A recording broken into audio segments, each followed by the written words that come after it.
Make sure everything's working right.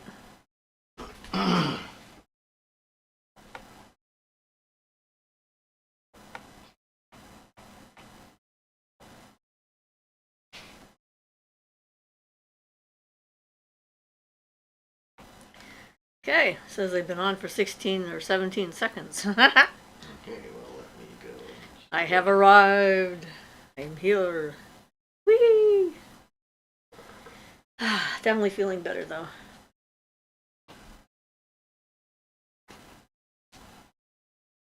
Hey everybody. Hi.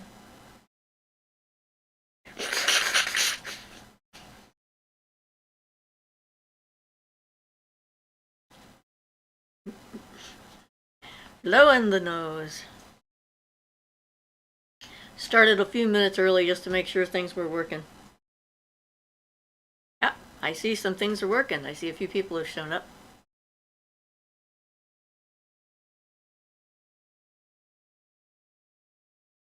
Darling Darlene says hello. Hi, darling.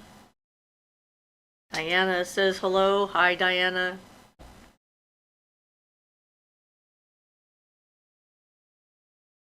More people are coming in. It's always fun to get new people and regulars and catch up and whatnot. We enjoy it. I'm definitely feeling a lot better. Ruth says hi. Hi, Ruth. Sorry, I looked at our light. Blinded by the light? Yep. Yep. Gotta watch out for that light. Tyler Tangerine says, Happy New Year! Hi, Tangerine. Or Tyler. Which one? Both? I lost my chat. Oh, I'm sorry. That's alright, I'm just fumbling around over here. I started working on my obsidian mirror yesterday.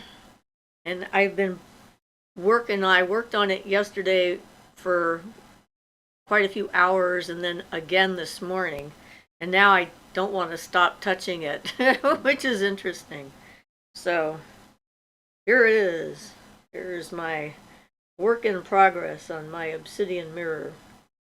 Picked up this chunk at Glass Mountain up in down around Mount Shasta, like north of Mount Shasta, I think is where Glass Mountain was when we were there quite a few years ago. It's a nice big thick chunk, and it's starting to smooth out quite nicely. When I first found it, I thought this would make a great mirror, but then I've not been able to work on it. And then I was watching a program on one of those like world's weirdest objects or something like that, and they had a picture of John Dee's obsidian mirror, and I'm like, they didn't have power tools back then. I should be able to do it without power tools. So I got very excited and inspired, and here we go. So Michael says hello all. Hi, Michael. Hi, Michael. Hannah says hi everyone. Sorry I haven't managed to make it for a few weeks. Unlucky spate of illnesses, still almost over the last one. Here's hoping that it'll be the end of it. Happy to be back. I know that feeling. I'm finally feeling better. It's like 2 weeks or so of not feeling well, which is not my usual. So I don't like it. I don't like feeling sick at all. Definitely makes you go. So Ruth says, I have one. Mine is round. Yes, this is a natural piece of obsidian that we picked up off of a mountain full of it. Yeah. We actually got a few pieces of obsidian that way. I have a round glass one over there, but and I like it. It's the black mirror kind of thing. But there's something special about having found this piece on one of our excursions and stuff, and it in such a natural slab, kind of already almost flat. It just seemed it wanted to be a mirror, but I don't know. It's been 20 years since I picked it up, I think. Well, you know. Something like that. Who says mirrors have to be done quickly? Well, obviously not me. Vanessa V says, hey, Happy New Year. Hi, Vanessa V. How you doing? We slept mostly last night without too much trouble. We had the usual fireworks that went off right around midnight, though they didn't do it all night long up until like I've done in and the then past. up until 3 o'clock in the morning, so that was kind of pleasant. I sort of expected it, and it was far enough away that it didn't startle the living daylights out of me and make me think I was on a firing range, which they have done in the past when someone was shooting off M80s right behind my head. I thought for sure we were being shot at. It was terrifying. But yay, not that. So it's a good thing. It's been a crazy time.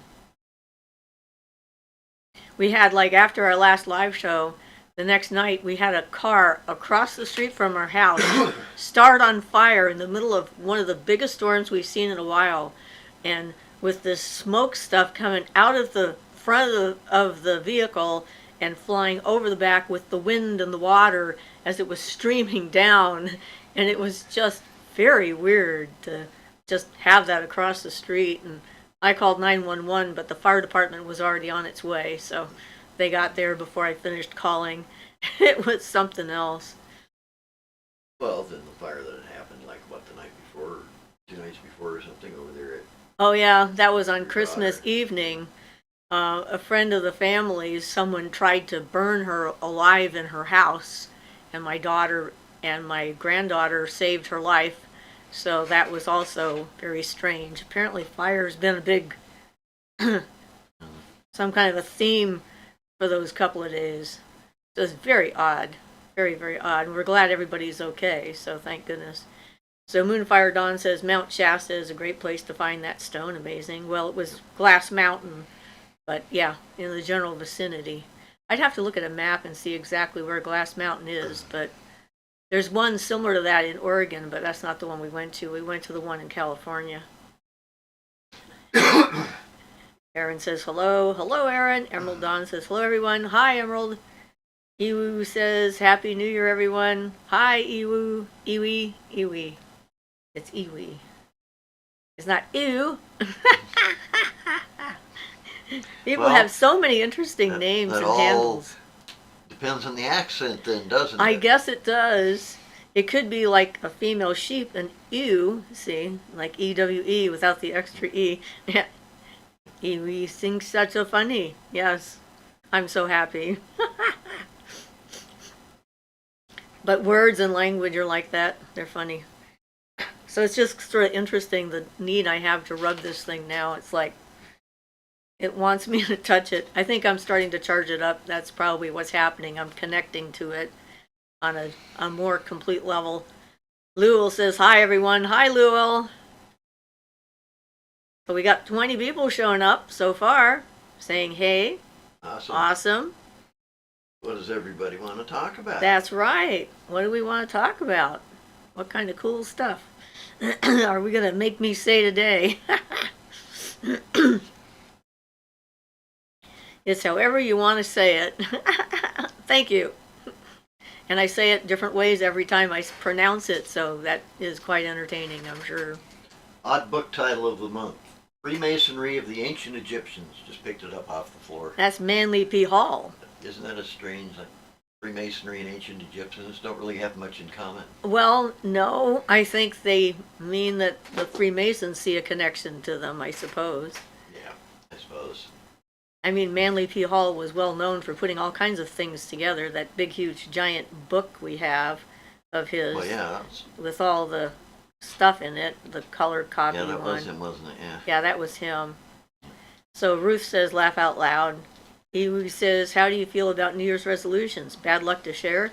I don't make them, so. I don't think it's bad luck to share in particular, but then, yeah, I don't really make them either. We make all our resolutions, you know, at the time as we need them. Needed. Yeah. Right, my philosophy is if you're going to be changing how you live, you just do it, not waiting for a specific day.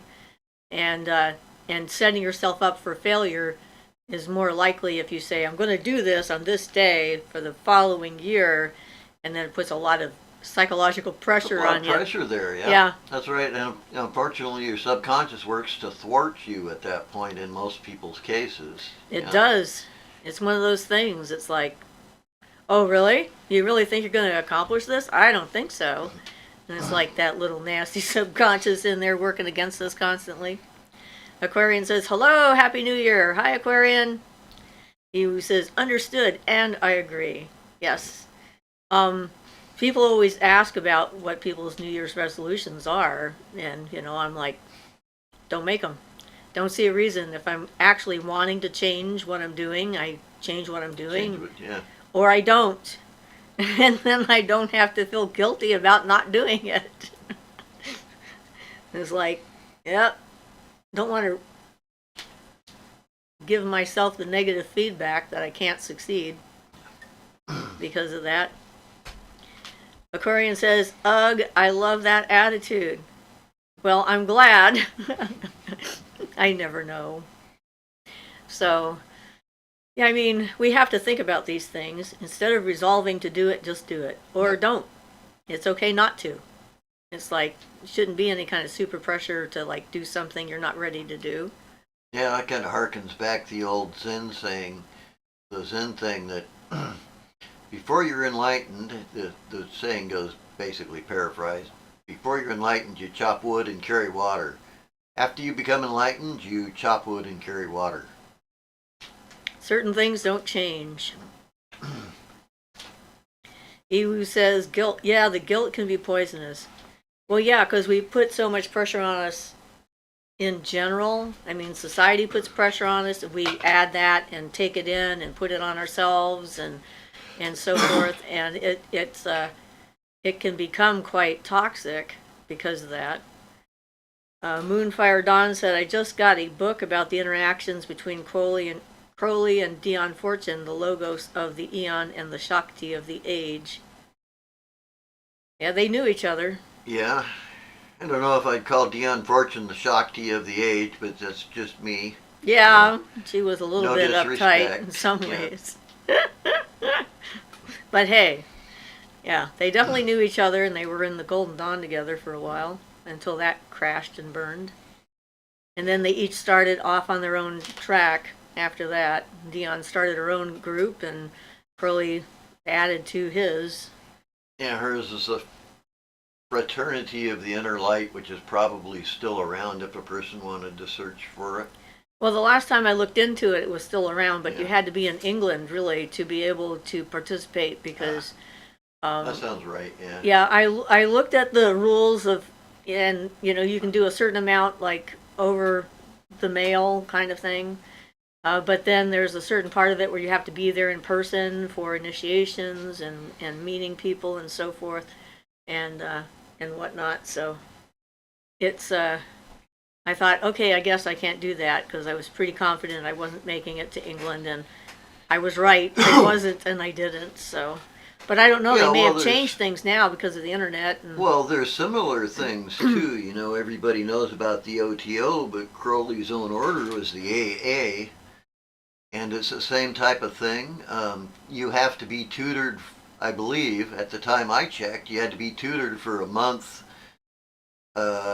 by an individual, so you had to go basically be with an individual who was in there to be personally supervised for a month or so or something like that. Yeah, so of course you don't get much of that in Coos Bay, so we don't have the money to really fly out to San Francisco or something.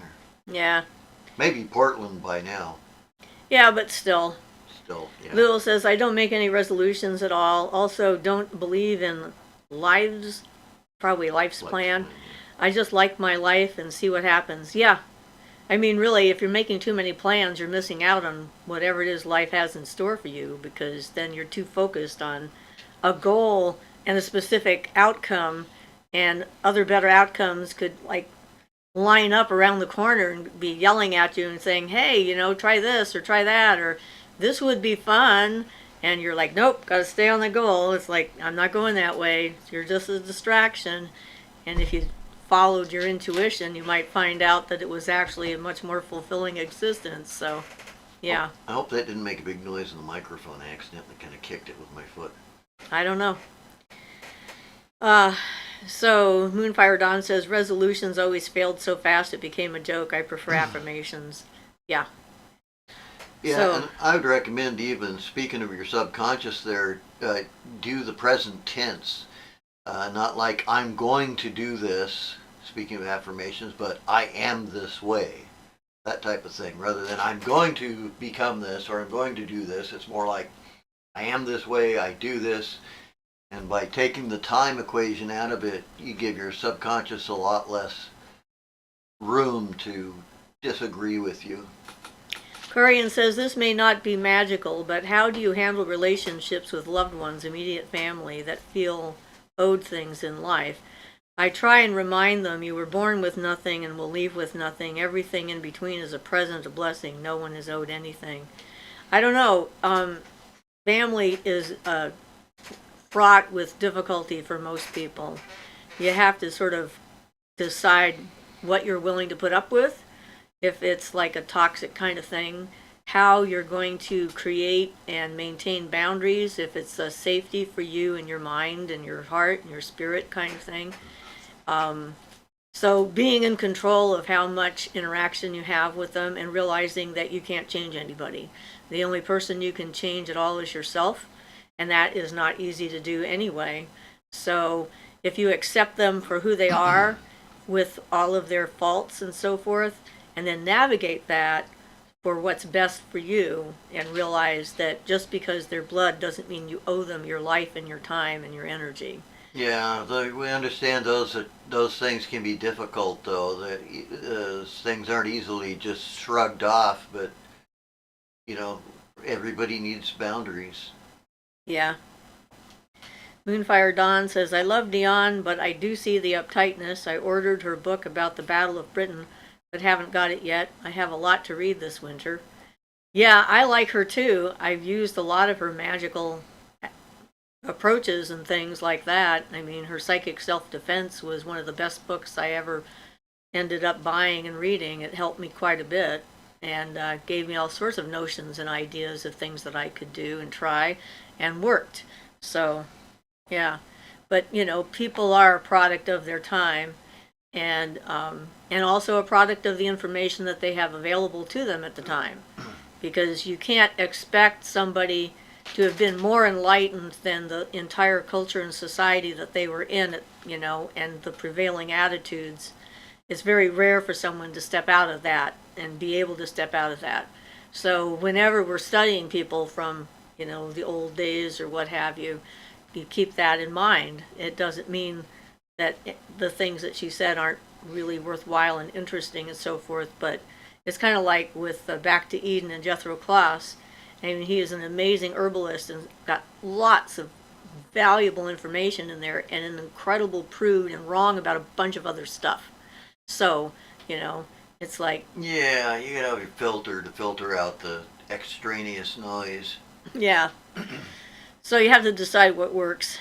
Michael says, in both of your opinions, if I was to use tools to speak to whatever it may be in a house or building, and it turns out there's nothing there, will I send out a light, sort of an innovation to open up that place to them and cause a haunting? Okay, good question. You shouldn't. It shouldn't cause that. If you're opening up a pathway in order to communicate, just close it when you're finished. Don't leave it open. And like the crossing over spirit and ghost proofing your house, go over those videos, and you can see how you can seal a place up, even if it was haunted when you arrived, to keep things from coming in later. If you have vulnerable people living at the location, like children especially. So I don't think that that would cause a haunting, except in pretty extreme circumstances. Yeah, I agree. I think it'd be. I think those types of things are pretty difficult to cause accidentally in reality. And what you should be doing is opening up yourself to what is there. So, you know, if you walk into a room and the room is empty, and you open yourself up to what is there and there's nothing there, nothing has happened. You've just become aware of the fact that there's nothing there. So that should also be a safe way of doing it. Yeah, I mean, you're not in there doing a massive ritual and opening up a portal to the other side. For example, if you're doing the lesser banishing and you're doing it where the pentagrams can be seen on the other planes, then you're making a sort of a beacon, but only, I mean, to beings that would know the symbols know not to pester you, so that wouldn't really, it doesn't really cause a problem, I don't think. Right. That's more of a do not enter sign. Yeah, exactly. I know what I'm doing, so be warned and be respectful, that kind of thing. So Opal says, I read recently that changing oneself is impossible, and what we actually do is evolve. Gave me a different perspective on the subject. Well, I suppose it depends on how you look at it. I mean, you can look at it either way, but if the result is that you're a different person, it's just a matter of semantics. All changes, yeah, exactly. All change is evolution, and all evolution is change. Right. I mean, you know, to change yourself, a person will hopefully aim to change himself in the direction of positive evolution. Not which would be everybody better does, for the better. but you actually can. You can change yourself. You can aim a direction, and you can gradually get there. But it takes not being false about it. You can't just pretend you feel this way or pretend you feel that way or want to act this way or want to act that way. I recommend getting the honest, accepting the true nature of that thing. In other words, you don't just do what you want to do, you become what you want to be, rather than, so you're not doing anything artificial. If you want to become a good person, you become a good person. You don't act like a good person, if that makes sense. Difference between actions and actually becoming. Certainly you can do practices and so forth that can help you achieve that. Absolutely. Like when I was little, apparently, I decided that being angry was bad. and I wanted to be perfect because that was part of my strategy to survive. Like if I was perfect, everything would work out in my house. That was kind of one of the assumptions I made about the universe, that it was all my fault somehow and I needed to change me and be a different person so that everyone else around me would change because I was a kid. And so I started keeping track of how many times I would get mad, and I would try to go for a longer and longer period of time without being mad, which didn't work very well because then I would fail, and then there just did this whole thing. But during that process, I discovered my mother's giant box of yarn, and it was all tied up in knots. I mean, the whole thing was like a big box of all these different colors of yarn and stuff like that. It was all a big, huge, giant pile. And I decided one day I was going to untie all the knots. And so I sat down and I just started slowly untying the knots. And I would get really frustrated when they weren't working. And when I got frustrated, my hands would tense up and the knots would get tighter. And then I would realize that I was making things work, and I would stop. And I would take a deep breath and relax my hands and push the knots together so that then I could unwind them. And I unwound the entire box. And so it was a practice of patience and understanding the nature of how energy affects how you see and do everything. It affected my fingers and all this other stuff. And I did that several times when I was a kid. I didn't know that's what I was doing. I wasn't doing it for the purpose of developing patience. It was just sort of the side effect of the whole thing. And of course, when I heard about, the famous knot in school, I was very excited because I actually got a reputation of being able to untie knots that other people couldn't figure out how to untie. As a kid, I had grown-ups bringing me their knots to untie because I became famous for that. But the point is that the things that we do don't have to be large, spectacular, seem meaningful on purpose or whatever. It's the idea of being present in the situation and experiencing what's happening and what's really going on allows us to shift how we react and respond to the environment that we're in. And it was just, and I find now when we had our business and we left, we had all these knotted things up, we were taking down things, and I got to untie a bunch of knots, and it was surprising to me how calming and relaxing it made me feel to untie knots again. And I thought, I kind of missed this. So that was interesting. So, So Violet says, hello, Happy New Year, Siofra and Ian. I just jammed my laminator, so I need to remove 10 screws. Oh, no, Okay. laminator. Well, good luck. Aquarian says, do you think enlighten means something along the lines of literally turning into light? Well, not to me it doesn't. When I use the term, I'm referring to what, because it's a standard use term kind of thing. Froze up. But what I'm actually referring to myself and what I'm trying to attain is freedom from my own bondage, bondage of my own emotions, my thoughts, my mind. To obtain freedom from that is what a lot of people consider an enlightened state, and that's more or less what Zen Are you is getting talking responses there? Is your page working? Because mine is frozen. Yeah, I see. Mindy, can you speak to the Association of Rabbits and Witches Witchcraft? Okay, you're going to have to read them to me because apparently my page is no longer working. Really? Yep. Okay, I'll read them then. Oh, here we go. I got it back into I took it out of the pop-up. All right. Michael says, I hear you both. Thank you so much. Are elderly at the same risk as children? Oh, yes, they are. The elderly are often somewhat less in control and in charge of their mental faculties, and more older people are becoming poltergeists. And they're prone to thoughts just running around in their head and not necessarily knowing where those thoughts come from, so they're very susceptible to influence. So Jennifer says, I've spent the past 4 days sick in bed and trying not to be mad about the wasted vacation days. Oh, I'm sorry. That's no fun. Balloonhead says, hi, Happy New Year. Hi. And he says, I did the same. So you were also sick. I'm so sorry. I was sick too. This time of year is not an uncommon time of year for me at least, to get sick because of the shift in energy that's so extreme. Can I go a little bit more into the enlightenment? You kind of got me right off that.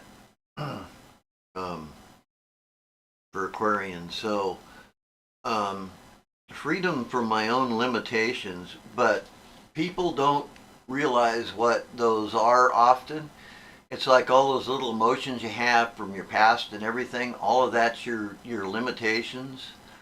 And to get free from that gives you a perception outside the standard. You still chop wood and carry water like Zen says, but it doesn't seem the same. You chop wood and carry water, but it doesn't harm you. You don't feel tortured. I mean, most people who have all these things in their life, all this pain and suffering that they need to get out of, is mostly all created by themselves and by their their whole system, their mind, basically. And you can overcome that, and that is the way I usually use the term enlightenment. You've overcome your desires and everything. It doesn't mean they go away. They're still there, just like the chopping wood and carrying water, only they don't torture you, and it's not, it doesn't feel the same. You go around your business happily. So there can be a lot of positive aspects of that if you can attain it, that dispassion, disconnection, has a lot to do with the akasha and silence. If you can be silent enough to let all that drop. Anyway, yeah, it's a big subject, but basically that's what I mean when I use the term enlightenment. I probably should use the term freedom or liberation or something. Mindy says, could you speak to the Association of Rabbits and Witches Witchcraft? Well, rabbits are a symbol of fertility.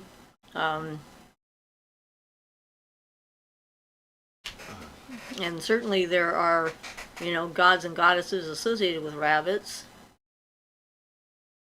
I really don't know that much about other associations with rabbits. The lucky rabbit's foot seems like a terrible thing to do for a poor rabbit. Terrible thing for the rabbit. Yeah, to lose its foot, but obviously there's an association for good luck, maybe abundance because of their fertility things.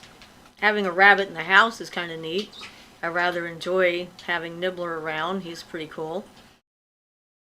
And they actually kind of purr a little bit, which is sort of interesting. They rumble. It's not quite the same kind of purr a cat has, but when they're extremely happy and they like to be petted, and they're just another creature that exists that has feelings that not everybody tunes into.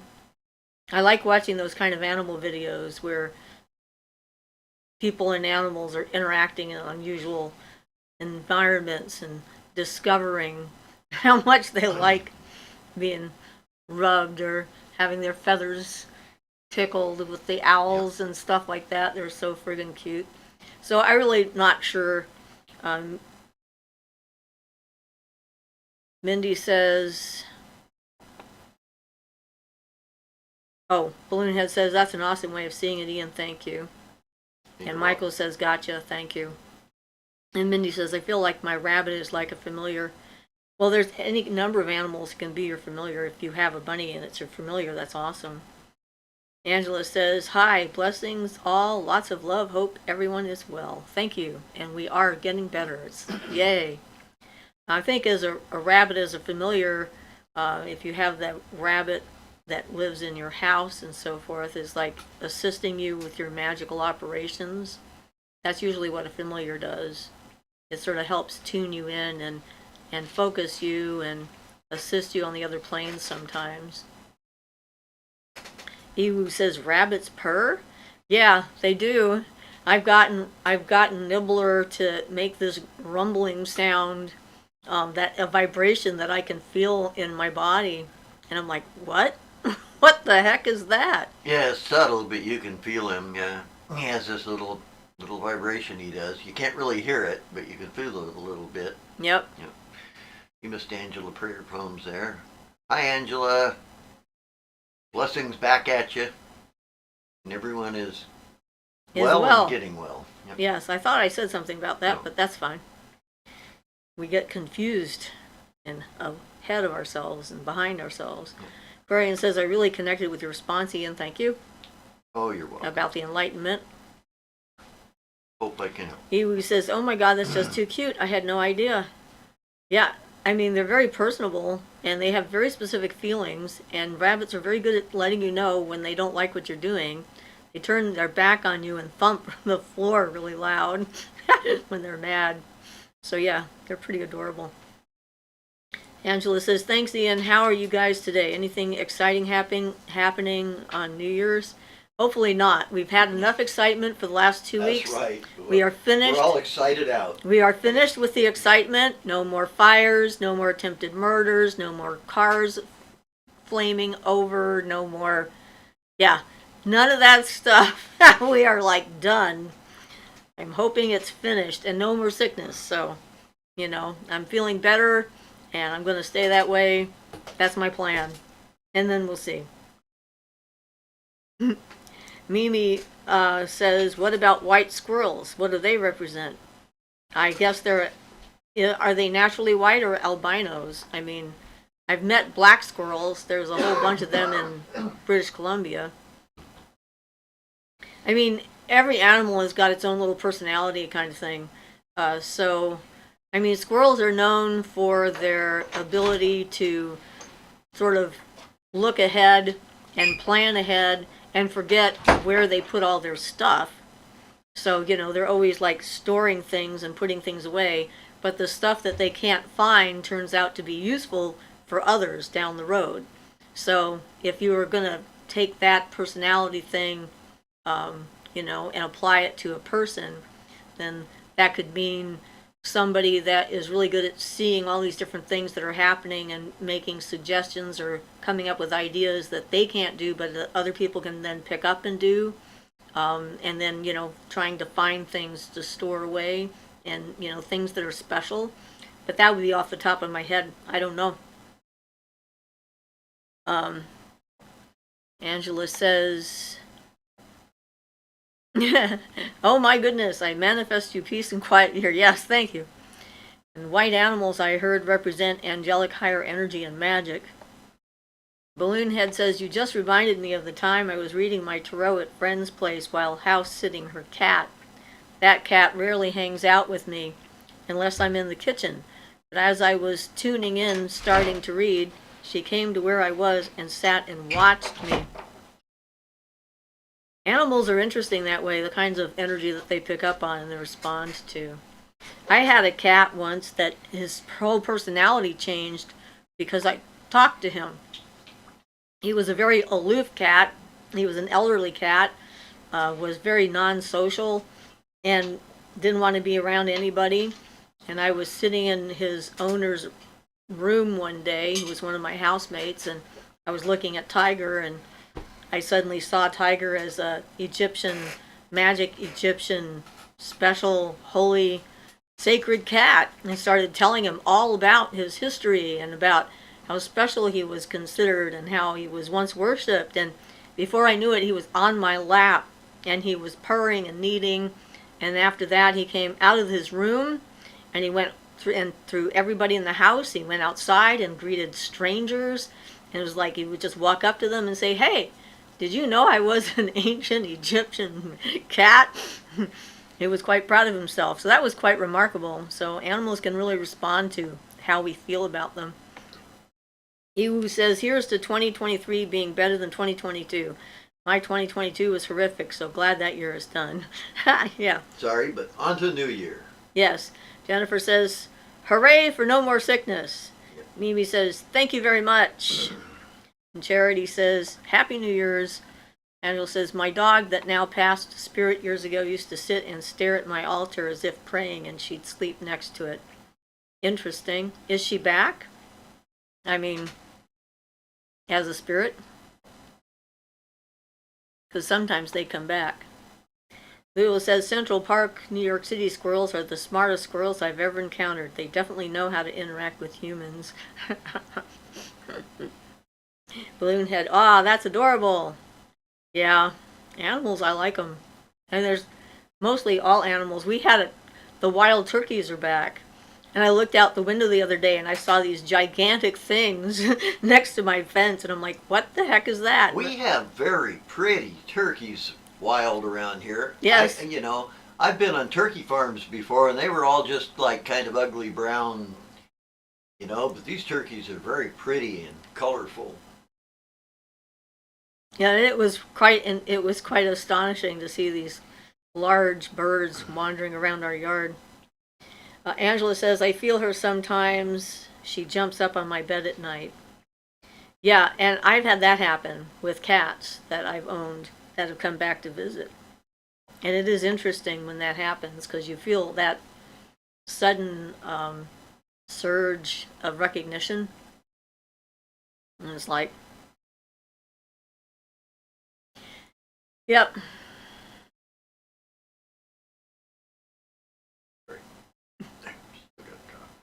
You're gonna cough? But hey.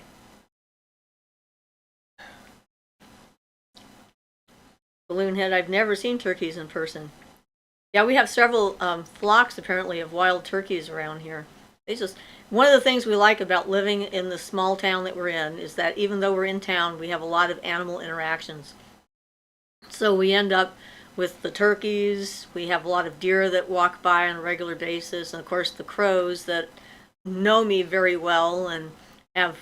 There's a mated pair that I've started to notice that will sit on the wire in front of the house, and I watch them grooming each other and stuff like that, which is how I know that they're a couple, and they're really cute.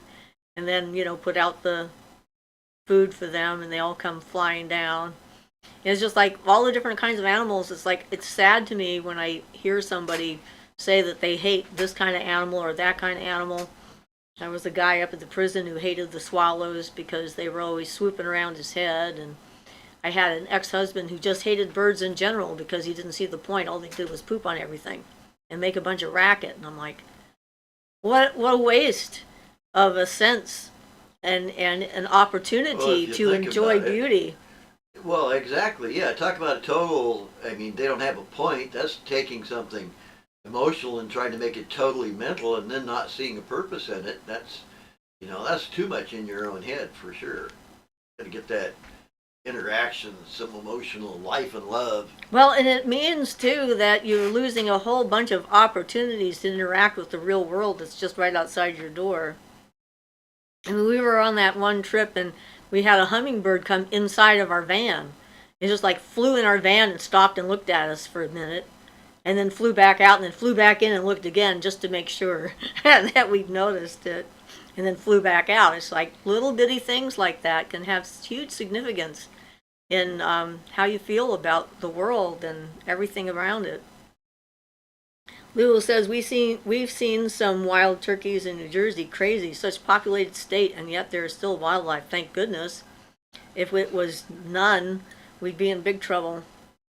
Michael says, any recommendations on any gods that will help with wisdom and magic instructions? I automatically put the with in there. Well, in Barden's book, there's any number of spirits that are willing to help teach the magician. In the Earth Zone, there's plenty of them, and in the Mercury sphere, there's a bunch. It's like you look through their descriptions and so forth. Yeah, there's a whole bunch of them in Barden stuff. They're not not exactly gods, but they are spirit beings that will help, and it doesn't take too much to make a seal. And then there are plenty of gods and goddesses that are known for wisdom and so forth, depending on what pantheon you might be attracted to. There's the Egyptian god Thoth, who's a god of magic and wisdom, sort of on his own. Yeah. It really depends on your style and what energetic connections you can make. There's the general goddess Sophia, who's wisdom, you know. But Barden's beings are less general in that you can go specifically to one. There's one specifically that's the guardian angel of all magicians on earth. There's ones that do specific tasks that you can learn about, like vegetation. There's one that actually protects flowers and things like that. I mean, down to the most interesting little detail, not just stuff on Earth, but all the planetary energies also. Oh yeah, there's plenty of opportunities. There's a lot of them that have high wisdom that can instruct you in that, but you need to develop a little bit of the ability to have some clairvoyance or mentally travel to talk to them, which would be my recommended. Yeah, and when you look at the descriptions, a lot of them will say is friendly towards magicians. And you don't have to worry about accidentally making a pact with them or a contract or whatever and then owing them one and that kind of thing. So always look through those descriptions because they're pretty straightforward. Yeah, before considering any other hierarchies, I'd look to Barden's, and then, they'll probably, he's got so many of them listed, they'll probably satisfy any needs a person would have as long as you're not trying to do black magic. Ewu said turkeys are neat to see in person. They're big. I had Yes, 12 in my yard last spring, 3 adults and 9 babies. Wow, that must have been adorable. Yeah, we haven't seen any babies. I saw a tom and 3 hens crossing the roads when I noticed the hen because she was rather eye-catching, and then I stopped and looked and they were on the side of the road. I guess he was starting his own little, grouping there. So Opal says, what's your experience in using EMF readers? I'm using one for checking my bedroom to make sure there isn't high electromagnetic radiation where I sleep. But what does it mean when a person has a high reading? Interesting. Usually it means they're a very highly energetic person, or they have a piece of electronics on them that you don't know about, like their phone. I would check them first. But EMF readers, I use that to check for electrical wiring issues and to make sure there's nothing strong. EM fields by their nature are generally short. They don't go very far. It's a weak field. So if you're far enough away from an object, it falls off unless there's something wrong with the object. Right, magnetism falls off at an exponential rate. I did a hospital, what used to be a hospital around here, and they had the worst EMF readings I've ever seen in my life. They had all this unshielded wire in downstairs. It was under the floor, the first, so it was like in the basement, and it had a field that went up like 2.5 feet above the floor, so you were walking through it. If you were on the floor, you were walking through an EM field, and I could really tell it. And then they had like a refrigerator that when it came on, it shot a field 10 feet across the room where I was sitting. I couldn't believe it. So I think they're useful for finding out those things, finding out where hot spots are and so forth. And in my old office, the chiropractor had a computer system in front of the front desk, and when I checked it, it was sending out a big field. And on the other side where people would be standing, so I told them about that, and so they arranged it so that people wouldn't be standing right on that corner. They moved things around so that no one would actually want to stand there, because I said this could be dangerous for people and for infants and pregnant women and that kind of thing. I checked my heating pad because that's one of the things they warn people about. A lot of pregnant women are not supposed to use heating pads. I checked mine, and there was 0 EM field coming out of it. So, yeah. Depending on where you check a person, they can retransmit an EM field too. I had a good example of that when I was messing around with my audio equipment and stuff. I had a sensitive test microphone in there and had some unshielded stuff, and I got within a couple of feet of it, and I could hear a 60 hertz hum increase, and the more I brought my hand to it, the more the hum increased, and that's all reflected EM field, reflected from the 60 hertz line current that I was picking up and re-radiating. So depending on how bad it is in a place, a person might re-radiate that. Yeah, and if the person is naturally has a high EM field, then they probably have problems with watches working. I've heard that. Yeah, there are some people that generally a timepiece is going to break and stop working or never hold the right time. Sometimes people who've been hit by lightning have that happen to them. I was hit by lightning, but I don't think that was one of my side effects. I just tend not to wear anything like that anyway because of my job. I couldn't have a timepiece on my wrist because I'm, doing massage on people. I tried finding ones that would hang around my neck, but I had a hard time coming up with those. But yeah, either that or they're haunted. Maybe they have a ghost hanging out with them. It could be. So Michael says, how do you both prefer to scry? Well,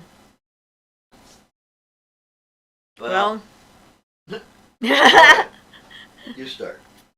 I don't do much scrying anymore, but I've used my crystal ball in the past, and obviously I'm making a scrying mirror right now, so what am I saying? Apparently I'm going to be using that. A lot of times I get it through my dreams, so it's not something I specifically do to try and find out what's happening, because my unconscious will come in and go like, hey, here's a string of things that are going to take place, like what happened at the end of this year. I had warnings about like a month and a half or 2 months ago. Yeah, I haven't done much scrying. I actually prefer to use mental travel if possible. I guess I'm being lazy, because by doing that method I don't need to develop my scrying skills as much, but I basically can learn most everything I need to through that. I have discovered that if I do scrying for other people, I tend to freak them out, so I don't do that. I had a friend in the valley when I lived up north, and she asked me to look in my crystal ball and see what I saw, and I started to describe the tree that was in her backyard from her bedroom window. Yeah, and she was not happy about that at all, and I'm like, you asked me, and I did it, and now I'm in trouble. So I find that happens a lot. People think they want to know something. Be careful they what you ask. think they believe in it, and then it happens, and then they're like, what? Well, I didn't think it would work, but you asked me to, so I did. So anyway, Moonfire Dawn. Oh, Michael says, Vanessa says, Caradwin, Hecate, Isis. Michael says, if you do that, of course. Moonfire Dawn says, we have black squirrels in town, and a few years ago the squirrels on a certain road learned it was fun to throw nuts and stuff at people. It was spreading as a learned behavior, and the town moved them. Yeah, animals learn stuff. Yeah. Opal says, like their whole body is emitting a high level almost comparable to a cell phone plugged in the charger. Well, I think I covered that. Balloonhead says, I was very afraid of dogs when I was younger. I don't dislike them because many of the people in my neighborhood growing up had aggressive dogs. I'm very leery of them when I'm on my walks. I don't blame you. Because if you don't know the animal, you don't know what they might, what they might think about what you're doing. Michael says, gotcha, will do. Thank you both on the gods question. You're welcome. Jennifer S. says, I lived in a house where I'd feel something in bed with me when nothing was there. Now I wonder if it might have been someone's cat. It's a possibility. I mean, when Charlie decided to jump up on the bed, it was quite startling because we did have another cat at the time, but the cat wasn't supposed to be in my bedroom, so I was kind of confused for a while, turning on the light, trying to figure out what the heck was going on. And then I realized it was Charlie. Charlie's buried right out here on the outside of the temple, where he's laid to rest. And I did like a check of my perimeter, my magic perimeter, energetic perimeter, and I found a little cat door where his grave was. And I realized, oh, that's got to be him, because why else would I see that? And I thought, yeah, he's allowed in my room. He wasn't allowed in my room when he was alive, but he was very happy about being in there when he wasn't. And he was present enough. I could feel his heat. I could feel his weight pressing against me. I could feel him purring and feel him needing the blanket. So after I got used to it, then it was okay. But it was definitely a surprise. Opal says, I did check and nothing, laugh out loud. I just never thought that was possible. Some people have this condition referred to as SLI, where they affect electronics, and it can be costly. Yes, it's my partner that emits this. Balloonhead says, whoa, Siofra, really? How in the world did that feel? The lightning. I didn't like it. It made me see things for several days. It lit up the inside of my brain. It was quite startling and very unpleasant, but it made me very aware of electricity after that. Yeah, we should clarify a little bit. It wasn't a direct lightning strike, at which point she probably would have been killed. It was a lightning strike to a vehicle. Yes, I was in a vehicle, so I got all the electricity going through my body, but I didn't get grounded. But it still affects you. I mean, it scrambled my neurons and my electrons or whatever in my brain, and I could see the lightning in my head for several days afterwards whenever I closed my eyes. And I've been close to being hit by lightning throughout my life. There seems to be an attraction there. Maybe it's Thor, because he's the lightning guy and he likes me. I mean, I had lightning hit a beam above my head when I was at a Girl Scout camp when I was a kid. It just came in right underneath the thing and went like that and blackened the beam above where I was sitting. So, yeah, me and lightning have had a close association for a while. I don't recommend it, even peripherally. But it did help me to keep other people from getting hit by lightning when I was in Texas, because I could feel it. I knew it was coming. I could feel the energy. And I got everybody out of the area and back in the house before the lightning hit. And even as it was, someone almost ended up getting electrocuted because they didn't believe me. And he turned on the faucet in the house and was getting ready to put his hands in the faucet when the lightning struck the ground and lightning came out of the faucet. So, and when my daughter was going through we were doing she's becoming a woman ceremony, and we had lightning hit the house. I guess it was a seagull killed itself by hitting a transformer, made ball lightning, electrocuted the guy next door. All this while we were gone. It's like, okay, that was really weird. But yes. So Opal said, thank you. He says, you were hit by lightning? Wow. How did you feel anything change after that? You've probably been asked that so many times. Sorry. Yeah, it's okay. Oh man, I didn't consider that might have been insensitive to ask. It's okay. If I don't want to answer something, I just say no. So you're good. You can ask anything, but you might not always get an answer. Michael says, thank you so much for the answer on scrying. Charity says, have to go to a surgeon, may need a hysterectomy. I'm sorry.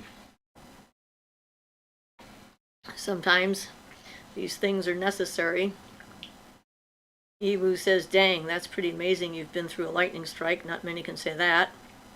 And Charity says, sure, I'll be fine.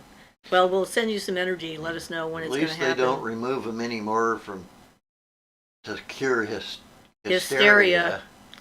Yeah, I hate the word hysterectomy. I have a history with that word because that's how they named it. And, they named it a hysterectomy because it was initially considered a cure for hysteria in women. And they considered that the uterus was the thing that was causing the problem.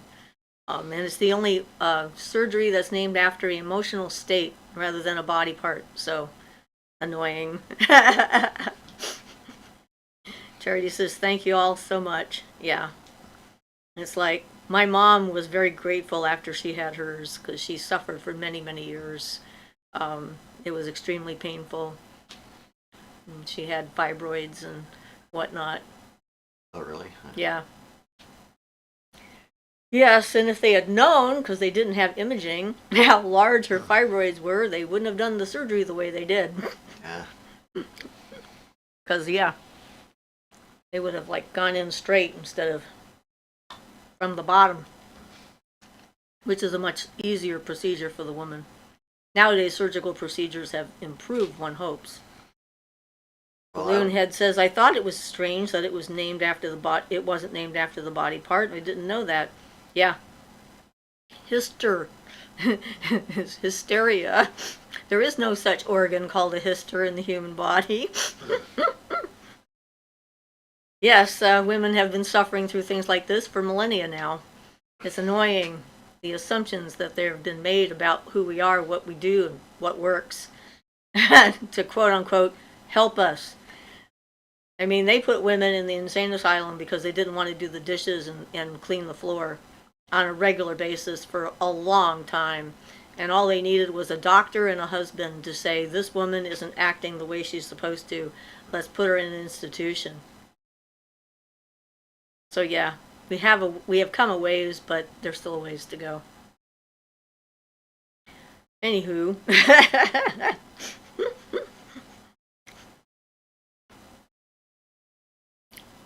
If you wonder why Siofra is looking off to the right so much, it's because I had to move my chair because the light was causing a big glare, so now I'm off to her side instead of directly across. Yep, that would be why. Angela says, my favorite history fact is the reason women's clothes don't have pockets. A man who worked making clothing thought his mother and wife were doing witchcraft on him and carrying charms in their pockets. Really? So he started making clothing with no pockets, and it became a fashion trend. I want my pockets back. Yeah, no kidding.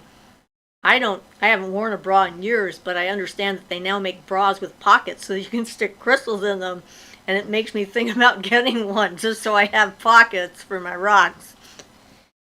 But I like having pockets. Pockets are good for witchcraft and everything else.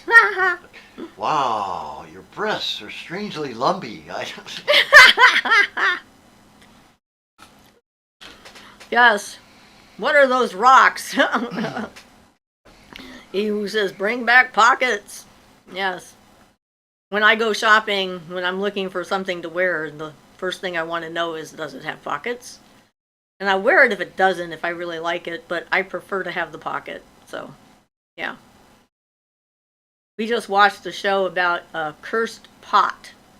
A cursed chicken pot from Athens, Greece. Apparently, it was like a spell jar with a binding spell on it in a marketplace. I think it was pretty interesting. It had a nail and a coin and chicken body parts and names, and we bind thee on the jar, and it's like, yeah, witchcraft. There's no doubt about it. They were right about that.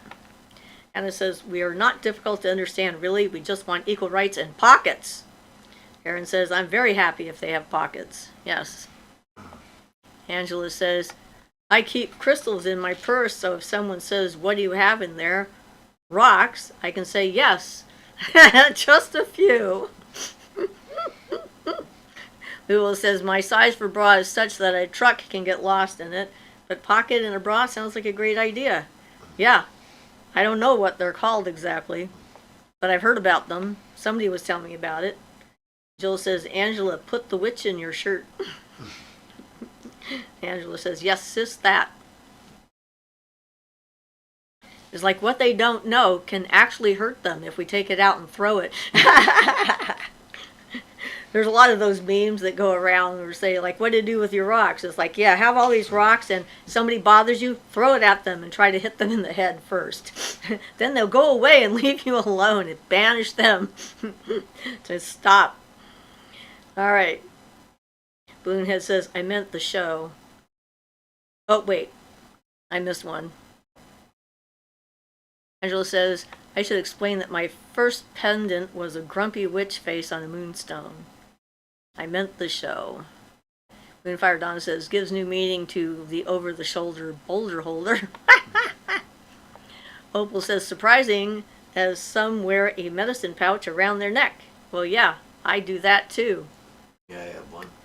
Not have it on me. Yeah, and then my granddaughter now has her own, so that was fun that we found one for her in the house. So there it was. So now she's wearing that, so that's cool. I was at a meeting up in Eugene one time. It was when I was volunteering for the prison, and it was a meeting about that, and someone was saying, well, why are we, nobody around here actually uses a medicine pouch anymore, so why are we even getting into that? And all of us, everyone else in the room went like this and took out our medicine pouch. And she's like, oh, okay. Well, I guess that was not a well-deserved comment. So you missed the bottom half of Angela Prayer Poems. Oh, not yet. About the grumpy witch on a moonstone. There's more to it? She had it out in church. Everyone thought it was so cute. Well, I haven't gotten to that one yet. Yeah. And I had it out in church. Everyone thought it was so cute. My grandfather told me to put the witch in your shirt before more people see it. I meant, what's the name of the show with the cursed pot? Oh, weird ancient artifacts or strange history. It's on. I'll have to look at it and let you know. Yeah, it's like world's strangest items or artifacts or something, and it's like all that, about yeah. like the world's strangest things that have been discovered. There've been all sorts of stuff. I actually that was on that show that I saw a special about the hieroglyphic that people think has got a helicopter on it, and that was interesting because they went through the whole history of that particular plaque and how it used to belong to a different pharaoh. And the other guy wanted to erase his name, so he filled it in with like some kind of a filler stuff, and then carved his name over top of it. And of course, through the centuries of being eroded, parts of it went away, and so it created this weird combo of the two things together, which wasn't supposed to be actually what it was. So yeah, it's an interesting show.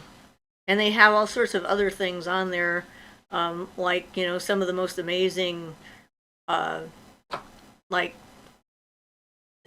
of these astrolobes and machines that have been built in ancient times that still work and whatnot. And, it's just pretty cool.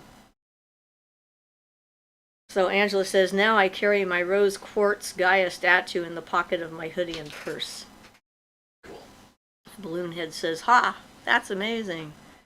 Yeah, that's probably what it's called, too. That's amazing. But yeah, there's all sorts of interesting stuff in there.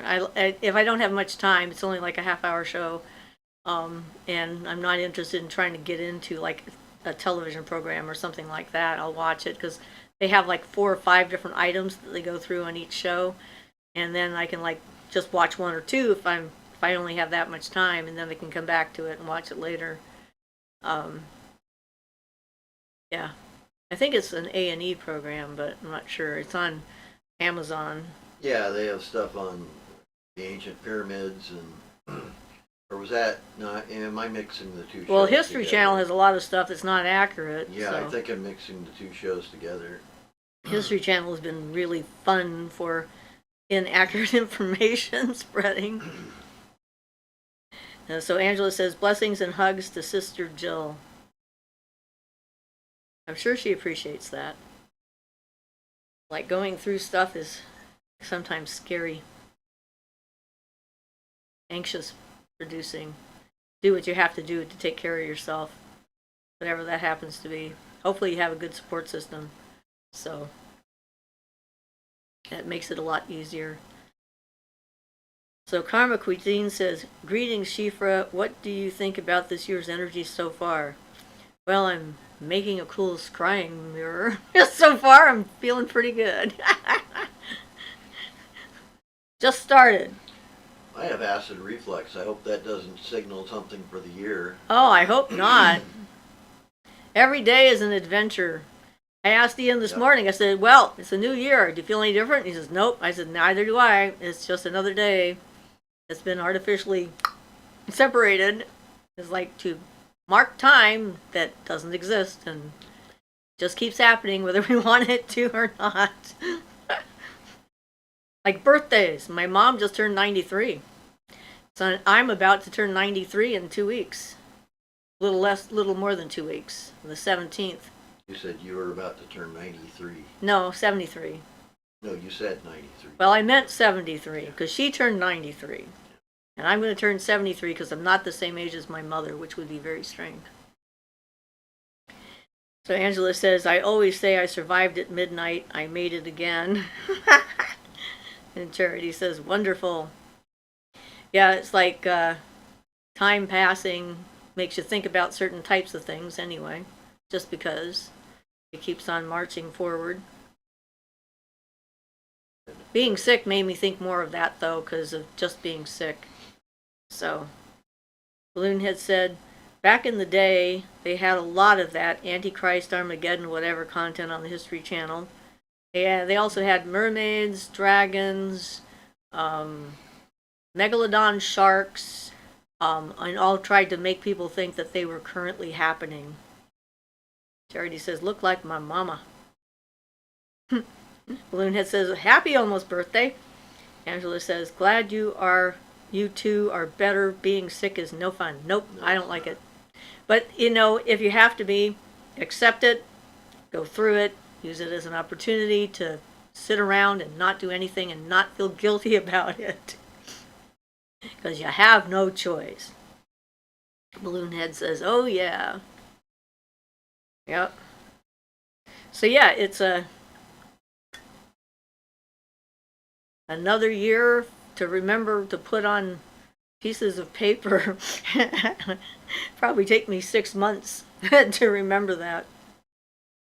Angela says, yep, I do meditation and shadow work when I'm sick, silent meditations. Yeah, I think that a lot of people do that without realizing it, but when you do it on purpose, it's going to be better. Yeah. My son certainly always was philosophical when he was sick, naturally so. Do meditations in hospitals, they get worried because you're not breathing fast enough. Oh yes, Ian had that problem. He slowed down his breathing rate to the point where the alarm kept going off, so he had to stop. Because they got tired of running into his room thinking he was dying because his breathing was too far apart. Lulu says, Ancient Aliens is a useful show if you want to fall asleep easily. Works for me.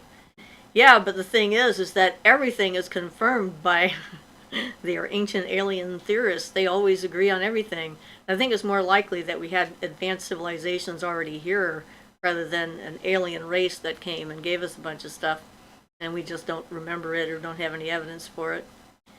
Charity says, but she is an alcoholic, so I don't want to be like her in that way. Good. Don't want to be like somebody who's an alcoholic.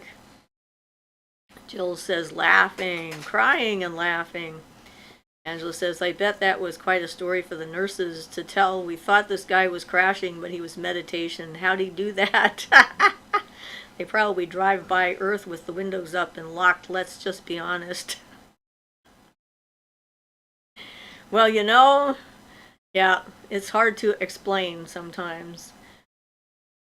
But yeah, it's a good thing that we both have a good ability to focus and concentrate through things that would make most people be unconscious, though, because that saved your life. Like baby Novocaine.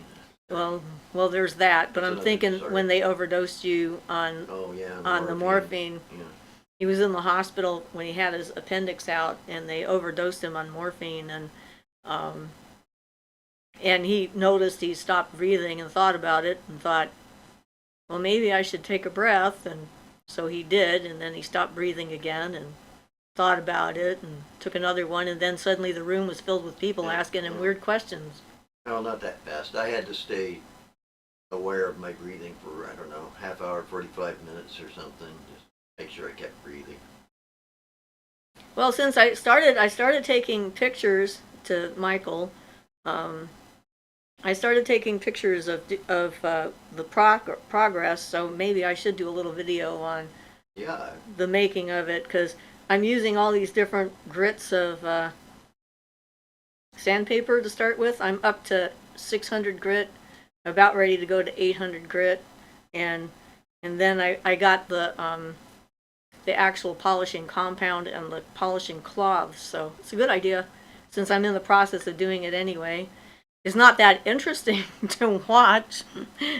Rub, rub, rub, rub, rub with water. But well, it takes more pictures, and you can do it progress from. Well, I did post it on my Facebook page so people could see the beginning of this, so I could sort of, what's the word I'm looking for? Sorry about all my throat clearing. I seem to be really phlegmy today. So I could show the evidence of the changes that happen and so forth. So, but yeah, I saw a video on doing glass obsidian, and so that's where I got my ideas. And I purchased like a packet of good idea, time lapse. I purchased a packet of different grits. It goes all the way up to 5,000 grit for that part. So I'm going through and just using it and going and going and going. And then when I'm done with that, then I'll use the actual polishing compound and rub it on there and hopefully make it all shiny again. Of course, if I fail, I guess I could do a video on how not to do it. Oh, you're not. I doubt if I'm going to fail. But I think, too, the fact that I've gotten it to the point where I want to touch it all the time is an indication that I'm starting to charge it up already. It's I have this natural tendency to charge up items I work on without even noticing that I'm doing it. It's my granddaughter has noticed that if I've been working with something for a while, it always feels different. And she tries to like charge something up and it doesn't feel like something that I hand to her that I've been playing with for a while. But it's just sort of innate, connecting to the energy of the substance and what it can do and the idea of it, I think. So Hannah says progress may be the word. Yes, it sounds like a good word.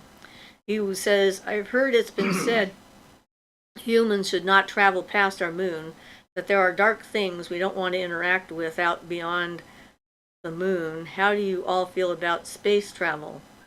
Well, I've traveled all over our solar system on the mental plane and the astral plane on different times, so I'm not sure. I have not seen anything terrible out there. It's been all fun and games for me. So I don't know. I think space travel is interesting, and I think that we need to do it if we're going to survive as a species, probably, just from a practical point of view. But I'm not sure exactly how we're going to accomplish that with the potential problems with cosmic radiation and weightlessness causing issues with bone density and so forth. And, there's still a lot of, excuse me, a lot of wrinkles to be ironed out of the process. Yep. Practical things. So, On the other hand, I love all the science fiction about it, though. That's great. It's fun to watch.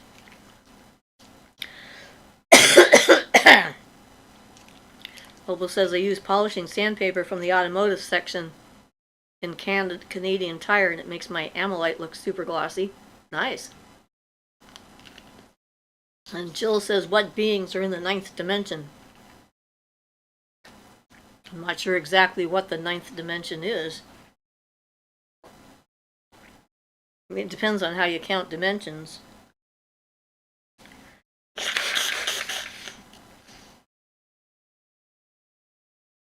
He who says nothing too scary out there. It does frighten me a great deal, I do admit. Well, you mean like spiritually or physically? I mean, mental travel is pretty safe compared to like other things. You're not going to run into too much, cause you a problem during mental travel unless you go looking for problems. well, one of the things I liked to do when I was younger was go out and hitch a ride on a comet. There was always some comet out there heading towards the Earth, and I liked to sit on them and watch the streamers go behind me. And when I was, I think, probably about 10 or 11, I accidentally traveled to the sun while I was walking with my sister one day and saw the sun with all these like valleys and rivers and mountains and things of fire, which was very surprising because we had not actually seen the sun very well yet. I think it was before the first satellite was out in space. And in school, they kind of explained it as like just a ball of fire. I was very tickled, though, when we got the first pictures of the actual sun to see how much actual landscape there is. So Opal says, I do have video shorts on my channel that show the results. Cool. Loonhead says, oh, are there persistent ways to help me stay grounded? I'm almost consistently ungrounded, and I feel I need to grow stronger roots, so to speak. Would connecting with earth spirits be helpful? Absolutely. You betcha. And connecting with earth stones and stuff and trees and things like that. The tree meditation that I have up there is a really good way to learn how to ground yourself. And it really sort of creates that automatic connection. I had to really work on being grounded. I was not naturally grounded at all. And now people think of me as grounded a lot. And sometimes they think of me as so grounded that I never would understand what it would be like to be ungrounded. And I'm like, where it's just so automatic, like I still work on it on a regular basis. You can use like a hematite to help with that too. Carrying a hematite with you can help, or a piece of obsidian.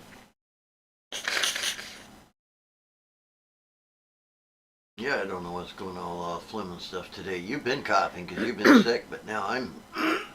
Apparently we're trying to clear stuff out. Yeah. So Michael says, totally up to you, of course. I do think it would be awesome. I'm following on Facebook. I'll stay tuned. Jill says, I worked with a shaman that worked with others in the ninth dimension. Well, you know, people's definition of dimensions and what they mean by that, since I don't know exactly who they are and what their framework is, there's not much I can say. What their definition is, yeah. Ewu says, I'm new to mental travel, so I don't really know anything. Well, I did like a meditation one day, a guided meditation, well, mostly guided, but I ended up finding a green dragon, and it flew me to the moon, so that was kind of fun. In the middle of the day. Lulu says, isn't the current count of dimensions stand at 11, and it's mostly vibrations and mathematical probabilities? Well, yeah, that would be the scientific definition of a dimension. I'm not sure about the esoteric or metaphysical definitions that people are using for dimension. Angela says, ground daily. You missed balloon heads. What's the difference between mental and astral travel, or are they the same? No, they are not the same.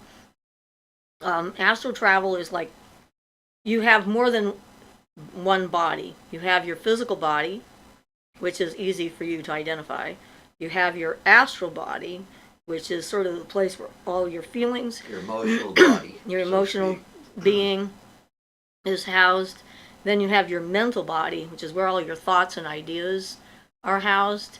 And then you've got your spirit body, which is kind of what survives after death and goes on to the next plane or the next life or what have you. And so mental travel is safer than astral travel because in mental travel you're less connected to what's happening emotionally. It's sort of a buffer between things, so you can look at things and identify them, but not necessarily react by them as much. Yeah. like be like be scared of them or what have you. So yeah, not sure exactly what else to say. No, that's a pretty good description. Just you have separate bodies, and if you go into Hebrew Kabbalah, you'll find these listed as the four worlds: Atziluth, Braya, Yetzirah, and Asaya. It's the same thing. Asaya is the physical world, Yetzirah is the astral, Braya is the mental, and Atziluth is the Akasha. So, in some form or another, it's through all systems and philosophies. Yeah, and the thing is that there's thought forms, there's beings, there's a lot of stuff in all the different planes. So you can create your own things in the astral plane using the mental plane constructs or whatever to create your astral temple, and it's a malleable medium.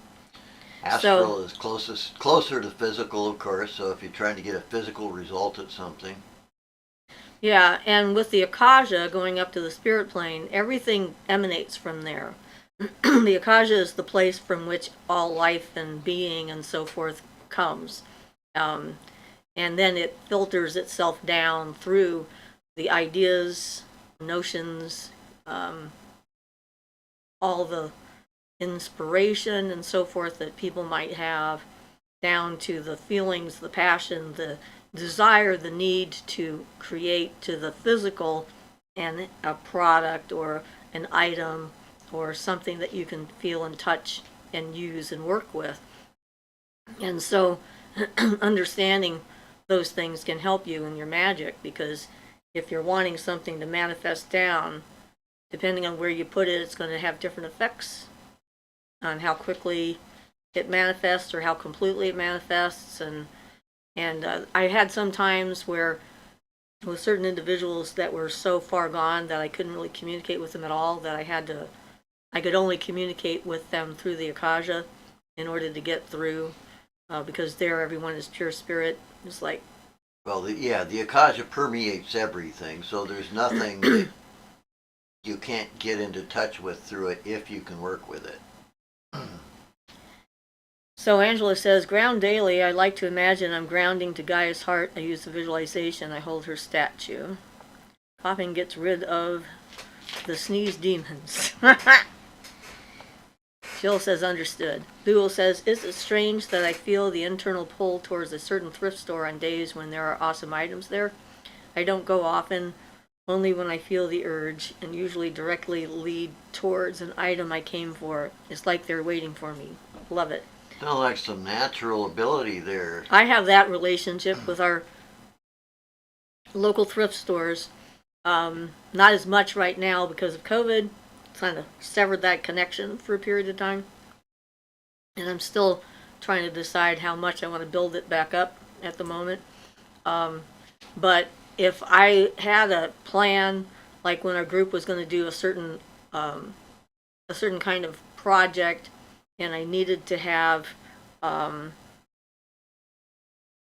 elephant to do the project, I walked into Goodwill and they had more elephants than I've ever seen in my life, of all kinds and all sizes, on every shelf. So I took that as a pretty clear indication that we were on the right track and this was a good thing to do. And I bought a bunch of elephants. I think I got 9 of them. One for each person and one for the altar, you know. And everyone got to pick their own elephant. So that can happen. And I've gotten a huge amount of statues that way. And I have a lot of statues that I've picked up at Goodwill. In fact, I think when I did my ritual bath yesterday, I have a stone goddess statue that I'm pretty sure I picked up at the Goodwill. And I used that in the bath, and I used 5 crystals, one for each element in the water. I did a more complete ritual bath yesterday. Usually I've just been using the one aquamarine that I have for the water element, and then the Epsom salt for the earth. And after the gnomes gave us that stone by having the moles bring it up out of the ground and sticking it on top of a mound, which was awesome, I decided that was a hint I should use more crystals in my bath, so I did. And of course the gnome stone became the earth stone. Even though it's a white crystal, it just obviously this represents the earth. Yeah. Period. No matter what it's made out of. Yeah. So that was pretty awesome. Ewu says green dragon flying to the moon sounds like a beautiful way to spend an afternoon. Yes, it was fun. Balloonhead says thank you. Hematite helps me feel safer going into public spaces. That tree meditation was helpful. I'll try to do it more often. Yeah, it's amazing how much that can reinforce things. Angela says the mind literally wanders. Yeah. Balloonhead that makes sense. Thank you too. By the way, speaking of mind mentally wandering, that's one of the things, one of the images they use in Zen, that it's a wandering ox, and you gradually get closer and closer to it, called stalking the ox, until finally you can encircle it with your noose and slow it down and tame it. Oh. So, because it is like chasing a wild animal if you ever try to just start trying to calm down your mind. I just watched a video of a buffalo helping a turtle turn back over in a zoo. Cool. I thought that was awesome, that this buffalo, who's nothing like a turtle, notices that this turtle is in trouble, and all the people at the zoo are yelling, because they're trying to get someone to come and help this poor tortoise, and the buffalo picks up on it and gets down there with his horn and flips the turtle back over so he can get away, or the tortoise. Yeah, that was pretty awesome. So Michael says, have you heard of Sadhguru? Learning a lot from him lately. Yeah, I have. I haven't seen anything to complain about with his stuff, but I haven't watched a lot of it. But he seems to know the subject he's talking about, and if it's true that he was really in samadhi for something like 33 days or 13 days or whatever it was, he lost track of time, then he's achieved a fairly advanced spiritual state, at least to be able to do that. So, yeah, the teachings are generally along the lines of the standardish Indian tantric traditions, and tantric not being sexual. Tantric means a lot.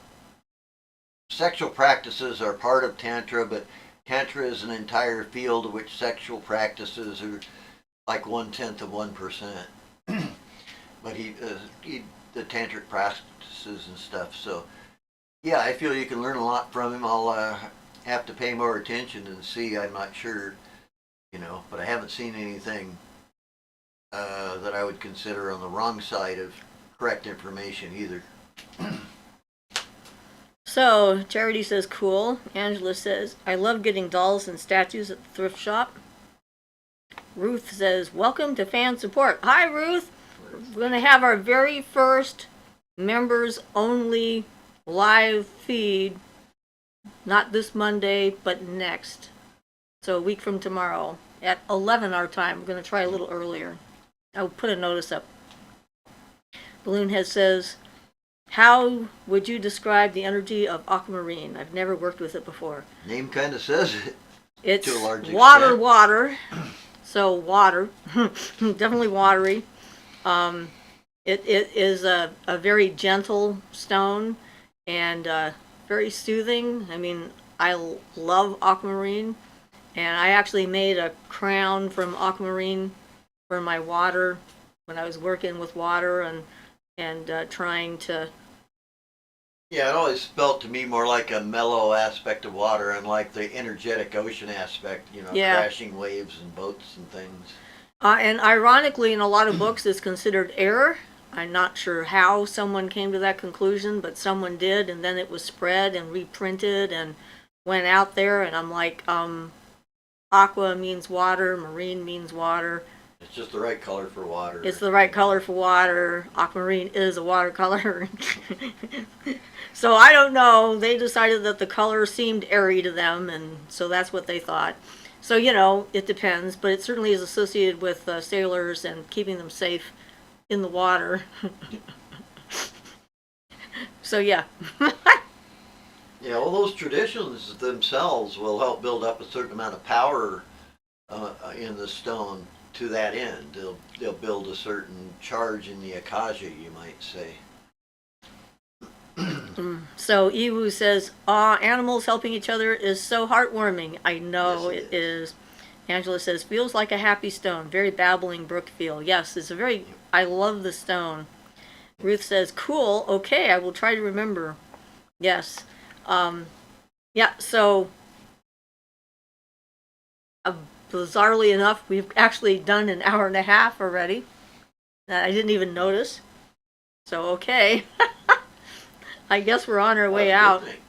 Yeah, it's good when I don't notice. It's like time just flies when you're having fun, right? Yep. And that's pretty much what this is like. Balloon Head says, "When I look at it, it reminds me of glaciers, so I assume the energy would feel solid." Angela says, "Wow, where did time go?" Yeah, exactly. Violet says, "Bye, you guys." Balloon Head says, "That energy sounds awesome." Yeah, and it makes me think a little bit about glaciers also, I have to agree. Which is, of course, just a still water. Yeah. Very Angela magnetic, says, though. Good See for you drawing all. things See to you later. All blessings. Lots of love. Thank you. Thank you. Thank you. Yep. Okay. So I guess we'll see you all next week, and I'll see about trying to take some pictures of working on my giant rock here. Blessed be. Blessed Thank you be all everybody. for attending. Appreciate all your input. Nick says, "Hope I can catch the stream a little earlier next time." Yeah, we start at 2 o'clock Pacific time. Just so you know. Ruth says, "Bye." Balloonhead says, "Have an awesome week. Feel better." Yes, I plan on it, darling, darling. Darlene says, "Good night to all. Blessed be." Goodbye, all you awesome people. And Michael says, "Love the buffalo." Yes, he was terrific. It's like, what an awesome animal. It's like very unlikely, you'd think. All right, so see y'all later. Bye.